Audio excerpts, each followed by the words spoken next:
Hello guys, welcome to Football HQ. Both of these teams were playing their final game before upcoming, season-defining occasions. Only one will go into theirs, lifted by events at Stamford Bridge. Chelsea host Real Madrid in the second leg of the Champions League quarter-final on Tuesday. And there was little against Brighton to give them any encouragement they can turn things around. This was another deflating, dispiriting occasion for Chelsea. One against a club they, led by watching co-owner Todd Boehly, have raided in the last year but remain some way off, on and off the pitch, a damning indictment. Chelsea were comprehensively outplayed on their own pitch, and such was Brighton's dominance, not even the changes made by Frank Lampard with the Madrid return in mind offer any mitigation. Brighton, meanwhile, head to Wembley next week for an FA Cup semi-final against Manchester United. A repeat of this, and they might well have a final to look forward to along with their pursuit of Europe in the remaining weeks of the season. Theirs was a performance to underline all the outstanding work that has been carried out at the Amex and why the Vultures continue to circle. By some margin, the best outfield players were in Brighton's bright shirts, crimson apparently.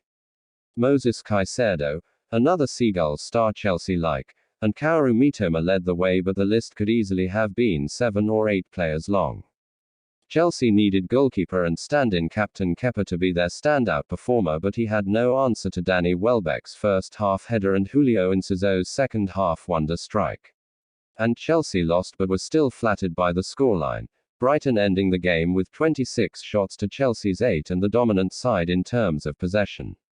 What quickly became clear was this was not a day to be careless on the ball in defensive areas. Not with Mykhailo Mudryk looking sharp. Not with Brighton closing down at times relentlessly and refusing to give Chelsea a second of peace. The first warning from the visitors came in the 3rd minute when Alexis Mac Allister poked Pervis Estupinan's cross into the side netting. Then came one from the alert Mudryk, intercepting Adam Webster's attempted pass out and crossing, forcing Lewis Dunk to divert the ball over his own bar for a corner. 2 displays of what became a recurring theme followed in quick succession when Moses Caicedo won the ball in midfield, kick-starting Brighton moves. Firstly, the outstanding Kaoru Mitoma got away from makeshift right-back Trevoh Chalobah, but Alexis Mac Allister side-footed wide before Brighton kept Chelsea pinned in from the resulting goal kick. Caicedo nipped in again and Evan Ferguson bent in a shot that hit the crossbar.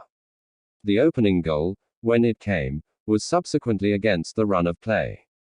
Mudryk was allowed to pick the ball up in his own half, run unchallenged deep into Brighton territory and slip in Conor Gallagher, whose shot looped in after taking a deflection off the recalled Robert Sanchez. It was Chelsea's first goal for over a month, so no wonder it was enjoyed, Lampard turning to the stand behind him and pumping his fists.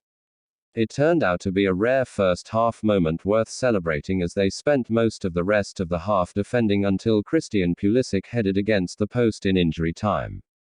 In between, it was all Brighton and a mystery how they only had 1 goal to show for their efforts. They had a strong shout for a penalty after Pulisic handled Mac Allister's ball over the top to Estupinan, the incident deemed not worthy of a pitch-side review.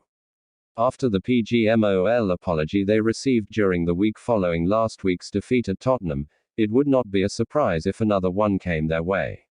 The Premier League's corrupt, Brighton fans sang. Mitoma drew an outstanding save from Kepa after a fine solo run, poked a dangerous ball across goal. Mac Allister had Chelsea's goalkeeper scrambling twice, while he also produced a second stunning save to tip over Ferguson's goal-bound header. Ferguson injured himself in the process, a concern ahead of Wembley, and eventually had to limp off.